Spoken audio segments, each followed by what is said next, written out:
बहुत समय पहले की बात है।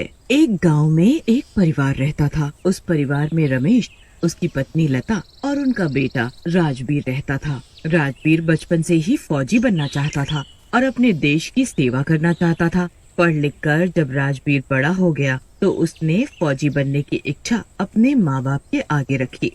माँ, बाबूजी, आपको तो पता ही है कि बचपन से मेरा सपना है मैं फौजी बनूं। अब मैं बड़ा हो गया हूँ, फौज में भर्ती होना चाहता हूँ और अपने देश के लिए कुछ करना चाहता हूँ। अरे बेटा राजवीर, तुम ऐसा सोच भी कैसे सकते हो? तुम हमारे इकलौते बेटे हो। अगर तुम फौज में भर्ती हो गए तो हम अकेले कैसे रहेंगे?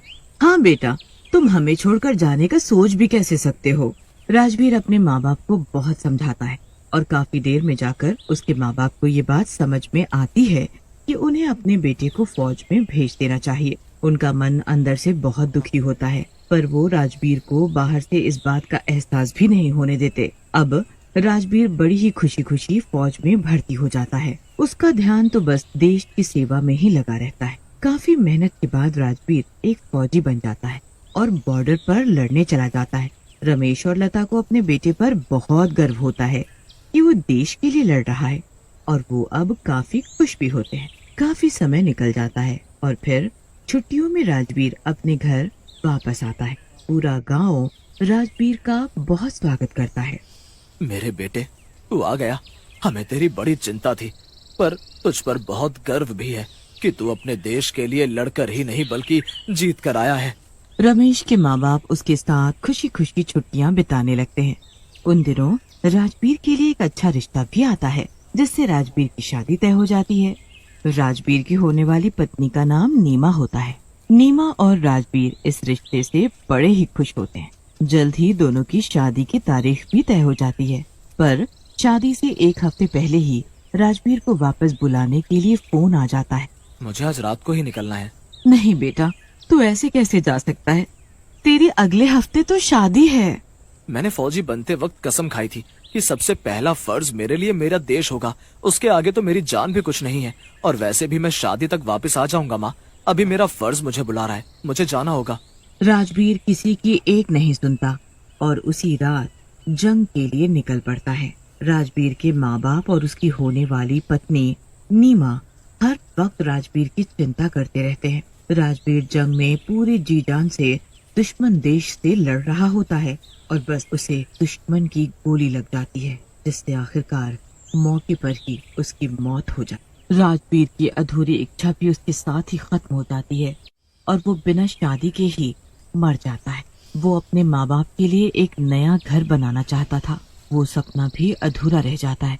अपनी अधूरी इच्छाओं की वजह से राजवीर मरने के बाद एक भूत बन जाता है। कुछ पुलिस वाले राजवीर के शव को राजवीर के घर लेकर जाते हैं। राजवीर के शव को देखकर उसके माँ बाप और नीमा का रो रो कर बुरा हाल हो जाता है। उन्हें अपनी आंखों पर भरोसा ही नहीं होता कि राजवीर अब इस दुनिया में नहीं रहा। बेटा, मेरा बेटा तू हमें छोड़कर नहीं जा सकता है भगवान। आप हम सबको छोड़कर क्यों चले गए? सब लोग बुरी तरह रो रहे होते हैं। गांव वालों को भी राजवीर के मरने पर बहुत दुख होता है, पर उनको उस पर गर्व भी होता है कि उसकी मौत देश की रक्षा करने की वजह से हुई और राजवीर का भूत वहीं पीछे खड़ा सब देख रहा होता है। दिन का वक्त होता है, इसीलिए कोई भी राजवीर के भूत को देख नहीं पाता। रात होती है और सब सो जाते हैं। उसके बाद राजवीर का भूत अपने माँ बाप के पास आकर खड़ा हो जाता है। वो देखता है कि घर की एक दीवार बारिश के कारण बिल्कुल गिरने को हो गई है। ये तो कभी भी मेरे माँ बाबूजी पर गिर सकती है। मुझे जल्द ही कुछ करना होगा। भूत जल्दी से उस दीवार के पास जाकर खड़ा हो जाता है और जादू से फटाफट उस दीवार को बनाकर खड़ी कर देता है। उसके बाद वो उस पर जादू से रंग भी कर देता है और फिर वहाँ से चला जाता है। जब राजवीर के माँ बाप सुबह सोकर उठते हैं तो नई साबुत दीवार देखकर बड़े हैरान हो जाते हैं। उन्हें तो समझ ही नहीं आता कि आखिर ये सब कैसे हो गया और किसने किया। ये बात अभी पुरानी भी नहीं हुई थी कि एक नई मुसीबत गांव पर आ पड़ती है। एक रात गांव में कुछ डाकू घुस आते हैं। गांव के लोग उन्हें देख बड़ा घबरा जाते हैं। भागो भागो, गांव में डाकू घुस आए हैं, जल्दी भागो। कहाँ भागोगे, कोई फायदा नहीं है भागने का। पकड़ो इन लोगों को और लूट लो सारा पैसा और गहने। वो डाकू उसके बच्चे को ले जाने लगते हैं। छोड़ दो मेरे बच्चे को छोड़ दो, नहीं। उस औरत की आवाज सुनकर किसी को समझ नहीं आता कि वो करे तो क्या करे। आओ, कौन सा आएगा, जरा मैं भी तो देखूं किस में इतनी हिम्मत है जो इस बच्चे को उठाकर ले जा सके। उस फौजी का भूत वहाँ प्रकट हो जाता है। डाकुओं की तो उस भूत को देख हालत खराब हो जाती है। तुम्हें परेशान होने की कोई जरूरत नहीं है। मेरे होते हुए इस गांव पर कोई आंख उठाकर भी नहीं देख सकता। इस बच्चे को उठाकर ले जाना तो बहुत बड़ी बात है।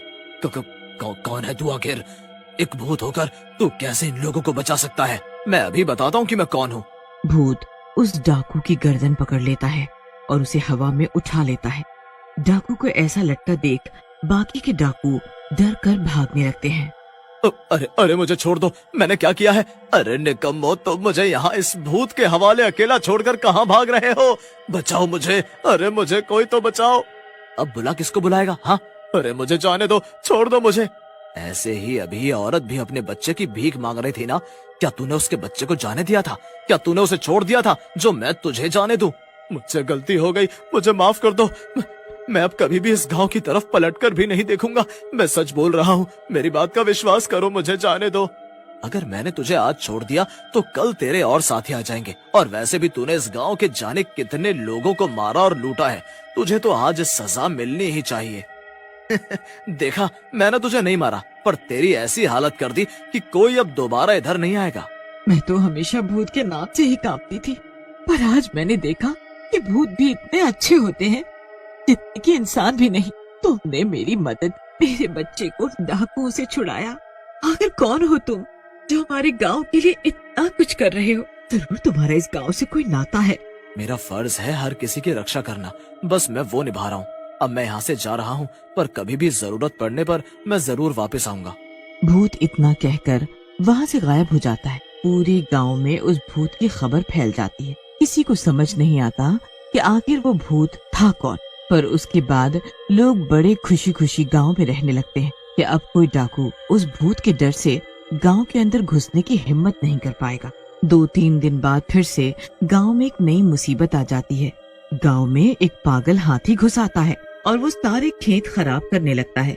खेत में काम करने वाले लोग उस हाथी को देख शोर मचाने लगते हैं। भागो भागो, गांव में पागल हाथी आ गया है, ये सब कुछ बर्बाद कर डालेगा। सब जगह उथल पुथल मच जाती है। हाथी खेतों से भागता हुआ घरों के पास आ जाता है और घर तोड़ने लगता है। गांव में तबाही मच जाती है। पर तभी फिर से वो भूत वहां आ जाता है और उस पागल हाथी के सामने आकर खड़ा हो जाता है। भूत हाथी की सूंड पर अपना एक हाथ रखता है, जिससे हाथी बिल्कुल शांत होकर वापस जंगल में लौट जाता है। अरे ये भूत तो वही है, इसने आज फिर हमारे गांव को मुसीबत से बचाया। आखिर कोई भूत इतना अच्छा कैसे हो सकता है बहन? भूत वहाँ से फिर से गायब हो जाता है। एक दिन गांव वाले उस भूत की सच्चाई जानने के लिए एक तांत्रिक को बुलाते हैं। तांत्रिक जब अपने मंत्र को पढ़ता है तो उसे ज्यादा कुछ तो पता नहीं चल पाता, पर वो एक बात बोलता है। ये तो कोई ऐसी आत्मा है जिसे लोगों के लिए कुछ करने का जुनून है, जैसे होता है ना फौजी। पर आप लोग परेशान ना हो, ये भूत किसी का बुरा नहीं करेगा। राजवीर के घर वालों को बहुत बड़ा धक्का लगता है। पूरा गांव उनसे मिलने उनके घर आता है। मत रो बहन, वो तुम्हारा नहीं पूरे देश का बेटा था और अभी भी है। ऐसा बेटा भगवान सबको दे जो मरने के बाद भी अपना फर्ज निभा रहा है। सच कहती हो तुम, मेरे बेटे ने मरने के बाद भी लोगों की रक्षा की हर तरह से। मैं बस चाहती हूँ कि अब उसकी आत्मा को शांति। उसके बाद गांव वाले एक बहुत बड़ा हवन रखते हैं, जिसमें राजवीर की आत्मा की शांति की पूजा होती है और राजवीर की आत्मा को आखिरकार शांति मिल जाती है।